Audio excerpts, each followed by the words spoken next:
Okay, now let's plating here. So we put this one fennel, put it in the side. Look, spare ribs, mango with the herby or minty flavor. So yummy. Then we're gonna put this on the top like that. So look at that.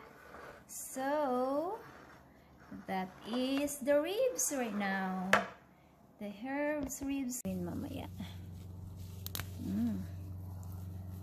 Mango, that one mango, then a little bit of chili. Yeah. Then a squeeze of lemon. Yeah. Then blend this one. That one that we